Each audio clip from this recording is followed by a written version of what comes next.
اعوذ باللہ من الشیطان الرجیم بسم اللہ الرحمن الرحیم۔ سورہ شعراء کا اکثر و بیشتر حصہ جو ہے انباء الرسل ہی پر مشتمل ہے، سوائے اس کے کہ اور فرق نہیں ہے اس میں کہ اس میں ترتیب مختلف ہے۔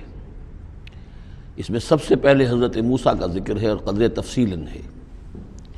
اور دوسری بات جو اس میں ممیز کرتی ہے اسے سورہ اعراف سے اور سورہ ہود سے، وہ یہ ہے کہ اس میں حضرت ابراہیم کا تذکرہ بھی موجود ہے اور خاصی تفصیل سے ہے، لیکن اس کے بعد پھر ترتیب کے ساتھ حضرت نوح علیہ السلام اور پھر ہود اور صالح اور لوط اور شعیب، ان کا تذکرہ جو ہے پھر اسی ترتیب کے ساتھ ہوگا۔ آخر میں ایک بڑا طویل رکوع ہے سورہ مبارکہ کا، جس میں خطاب حضور سے ہے اور گویا کہ حضور کی وساطت سے جو بھی اس وقت مسلمان آپ کے ساتھ تھے۔ وَإِذْ نَادَىٰ رَبُّكَ مُوسَىٰ، اور یاد کرو جب کہ پکارا تھا آپ کے رب نے موسیٰ کو ان ائت القوم الظالمین، کہ جاؤ ظالم قوم کے پاس، قوم فرعون یعنی قوم فرعون کے پاس، الا یتقون، کیا وہ ڈرتے نہیں ہیں، کیا وہ تقویٰ کی روش اختیار نہیں کرتے؟ قال رب انی اخاف ان یکذبون، انہوں نے کہا، حضرت موسیٰ نے عرض کیا، پروردگار مجھے اندیشہ ہے وہ مجھے جھٹلا دیں گے، ویضیق صدری، اور میرا جی رکتا ہے، سینہ بھینچتا ہے، ولا ينطلق لسانی، اور میری زبان جو ہے وہ بھی زیادہ روان نہیں ہے، فصاحت اور بلاغت نہیں ہے، فارسل الی ہارون، تو پھر یہ پیغام جو ہے ہارون کی طرف بھیجیے، یعنی یہ کہ وہ میرا ساتھ دیں، میرے وزیر بنیں، میرا ہاتھ بٹائیں۔ وَلَهُمْ عَلَيَّ ذَنْبٌ، اور میرے ذمے ان کا ایک گناہ بھی ہے، ایک جرم ہے جو مجھ سے سرزد ہو گیا تھا، اس کا تذکرہ آگے آئے گا سورہ قصص میں۔ ایک قبطی جو ہے آپ کے ہاتھ سے، وہ قتل عمد نہیں تھا، قتل خطا تھا، لیکن بہرحال قتل ہو گیا تھا۔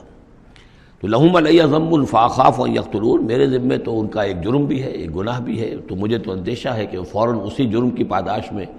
مجھ پر مقدمہ قائم کر کے اور مجھے قتل کر دیں گے۔ قال کلا، اللہ نے فرمایا نہیں، ہرگز نہیں، فاذهبا بآیاتنا انا معکم مستمعون، جاؤ تم دونوں ہماری نشانیاں لے کر، ہم تم دونوں کے ساتھ، ہم ساتھ ہیں تمہارے اور سن رہے ہیں سب کچھ۔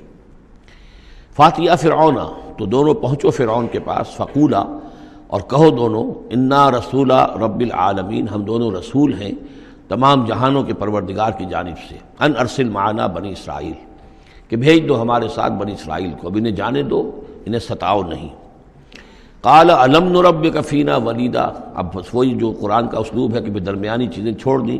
گویا کہ اب اس کے فوراً بعد اب حضرت موسیٰ پہنچ گئے ہیں دربار فرعون کے اندر، انہوں نے وہ دعوت پیش کر دی کہ جو اس پچھلی آیات میں آ چکی ہے۔ اس کے جواب میں فرعون نے کہا، الم نربک فینا ولیدا، کیا تم وہی نہیں ہو موسیٰ کہ جس کو ہم نے اپنے گھر میں پالا؟ تم تو ہمارے محل میں پلے بڑھے ہو۔ اس کو یوں سمجھیے کہ یہ تو بہت ہی، یعنی ترجمہ جو میں کر رہا ہوں وہ ایک مہذب انداز میں، لیکن جس انداز میں کہا گیا تھا اس کا مطلب تو یہ ہے کہ تم ہمارے ٹکڑوں پر پلے، اور اب آج جو ہے ہماری بلی ہم ہی کو میاؤں، اور آج آ گئے ہو ہمارے سامنے اللہ کے رسول بن کر۔ الم نربک فینا ولیدا، جب چھوٹے سے تھے تم، بچے سے تھے، تمہیں ہم نے سمندر سے اس سے نکالا تھا، دریائے نیل سے، ایک صندوق سے، اور ہم نے پالا پوسا تمہیں، ولبثت فینا من عمرک سنین، اور ہمارے ہاں اپنی عمر کا ایک حصہ تم نے گزارا ہے۔ وفعلت فعلتک التی فعلت، اور تم نے وہ کام کیا جو تم نے کیا تھا، یعنی یہ کہ جو جرم تم نے کیا، تم نے ایک قبطی کو قتل کیا، وانت من الکافرین، اور تم بہت ہی ناشکرے تھے۔ قال فعلتها اذا وانا من الضالین، حضرت موسیٰ نے فرمایا ہاں میں نے کیا تھا وہ کام اس وقت، لیکن جبکہ میں خود گمراہ تھا، میں بھٹک رہا تھا، بٹ اس معنی میں کہ ابھی حقیقت خود مجھ پر واضح نہیں ہوئی تھی، ابھی نبوت اور رسالت مجھے نہیں ملی تھی، بھٹکنے کا لفظ میں نے غلط استعمال کیا، ابھی میں خود تلاش حقیقت میں سرگرداں تھا، جیسا کہ میں پہلے سورہ فاتحہ میں بیان کر چکا ہوں۔ ضال کے معنی جو ہے وہ یہ ہے کہ ایک تو یہ کہ کوئی شخص بہک جائے کسی بدنیتی کی وجہ سے نہیں، غلط فہمی کی وجہ سے غلط راستے پر پڑ جائے، اور یا یہ ہے کہ ابھی وہ صحیح راستے کی تلاش ہی میں سرگرداں ہوں، یہ دونوں معنی اس کے ہیں لفظ ضال کے، اس لیے کہ یہ حضور کے لیے بھی لفظ آیا ہے، وَوَجَدَكَ ضَالًّا فَهَدَىٰ۔ قال فعلتها اذا وانا من الضالین ففررت منکم لما خفتکم، پھر میں تم سے ڈر کر بھاگ گیا، جب میں تم سے ڈرتا تھا اس وقت کی کیفیت یہ بھی تھی میری کہ مجھے خوف ہو گیا، اور تمہارے خوف کی وجہ سے فررت، میں بھاگ گیا یہاں سے، میں نے فرار اختیار کیا۔ وہب لی ربی، اب میرے رب نے مجھے حکم دیا ہے، میرے رب نے مجھے حکمت عطا کی ہے، نبوت عطا کی ہے، رسالت پر سرفراز فرمایا ہے، فوہب لی ربی حکما وجعلنی من المرسلین، اور مجھے رسولوں میں سے بنا دیا ہے۔ وَتِلْكَ اب جواب دے رہے ہیں ترکی بترکی جواب جس کو کہنا چاہیے، وَتِلْكَ نِعْمَةٌ تَمُنُّهَا عَلَيَّ أَنْ عَبَّدْتَ بنی اسرائیل، اور اے فرعون تو یہ نعمت اپنی جو ہے مجھ پر جتلا رہا ہے، بڑا احسان کیا، ایک اسرائیلی کو اپنے محل کے اندر پال لیا، لیکن پوری اسرائیلی قوم کو تو نے اپنا غلام بنا رکھا ہے، وہ تمہیں نظر نہیں آ رہا۔ ان عبدتا، یہ لفظ نوٹ کر لیجئے، یہ تعبید جو ہے کسی کو غلام بنا لینا، کسی کو اپنا مطیع بنا لینا، جیسے انہوں نے کہا تھا کہ وہ قومہما لنا عابدون، ان کی قوم تو ہماری جو ہے وہ غلام قوم ہے، تو یہاں پہ حضرت موسیٰ نے وہی لفظ استعمال کیا ہے کہ تم میرے اوپر احسان جتا رہے ہو کہ مجھے اپنے محل میں رکھا تھا اور پالا پوسا تھا، اور تم نے میری پوری قوم کو جو غلام بنا رکھا ہے اور اس کو جکڑا ہوا ہے زنجیروں کے اندر، اس کا کوئی تذکرہ نہیں۔ قال فرعون وما رب العالمین، اب فرعون نے کہا کہ یہ رب العالمین کون ہے جنہوں نے کہ تمہیں بھیجا ہے، جو تم کہہ رہے ہو کہ میں ان کا بھیجا ہوا ہوں۔ قال رب السماوات والارض وما بینہما، کہا کہ آسمانوں اور زمین کا آقا، رب اور مالک، اور جو کچھ ان دونوں کے مابین ہے، ان کنتم موقنین، اگر تم یقین کرنے والے ہو۔ قال لمن حولہ، اب اس کو آپ چشم تصور سے دیکھیے، دربار ہے، درباری بیٹھے ہوئے ہیں، اب یہ جو گفتگو ہو رہی ہے فرعون کی براہ راست ہو رہی ہے حضرت موسیٰ کے ساتھ،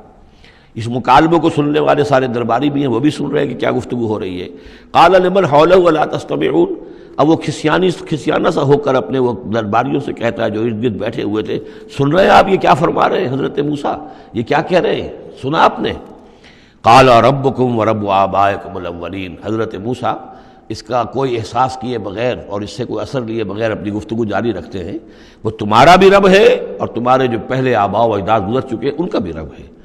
قال ان رسولکم الذی ارسل الیکم لمجنون، اب وہ خطاب حضرت موسیٰ سے نہیں کر رہا، آنکھوں میں آنکھیں نہیں ڈال سکتا، آنکھیں چار نہیں کر پا رہا، اب وہ خود خطاب کر رہا ہے اپنے ان سرداروں سے اور وہ درباریوں سے۔ ان رسولکم الذی ارسل الیکم لمجنون، مجھے تو یہ رسول صاحب جو آپ کی طرف بھیجے گئے ہیں رسول بنا کر، اب یہ تنزیہ انداز کلام ہے، وہ رسول تمہارے جو تمہاری طرف رسول بنا کر بھیجے گئے ہیں مجنون، مجھے تو معلوم ہوتا ہے کہ یہ مجنون ہے، ان کا دماغی توازن ٹھیک نہیں رہا ہے۔ حضرت موسیٰ بھی کوئی اثر نہیں لے رہے کہ وہ کیا کہہ رہا ہے اپنے درباریوں سے۔ قال رب المشرق والمغرب وما بینہما، وہ تو مشرق اور مغرب سب کا رب ہے اور جو کچھ ان کے مابین ان سب کا رب ہے، ان کنتم تعقلون، اگر تم عقل سے کام لو۔ قال لئن اتخذت الہا غیری لاجعلنک من المسجودین، تو اب ہاں اس کا جو غصہ اور جلال ہے، اس نے اس انداز میں کہا کہ دیکھو موسیٰ، اگر تم نے میرے سوا کسی اور کو الہ مانا تو میں تمہیں جیل میں ڈال دوں گا۔ اس لیے کہ قتل کی بات نہیں کہی، اس لیے کہ جیسا کہ میں عرض کر چکا ہوں ذاتی طور پر محبت کرتا تھا حضرت موسیٰ علیہ السلام سے، چھوٹے بھائی کی حیثیت رکھتا تھا،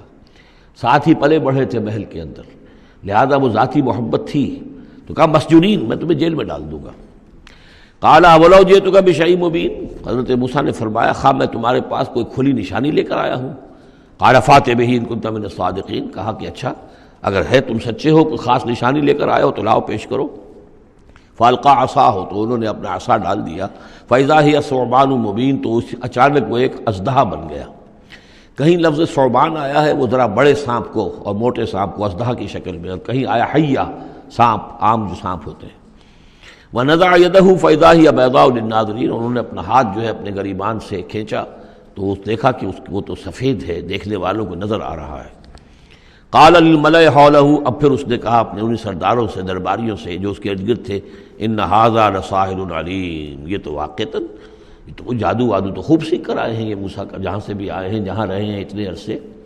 تو یہ واقعتاً بہت ماہر جادوگر معلوم ہوتا ہے۔ یرید ان یخرجکم من ارضکم بسحرہ، اور یہ چاہتا ہے کہ اپنے جادو کے بل پر تمہیں تمہاری اس ملک سے، اس سرزمین سے بے دخل کر دے۔ فماذا تأمرون، اب دیکھیے اب آیا عقل میں آ گیا، اس کے سمجھ میں آ گیا کہ سچویشن جو ہے وہ اتنی سادہ نہیں ہے، بڑی پیچیدہ ہے۔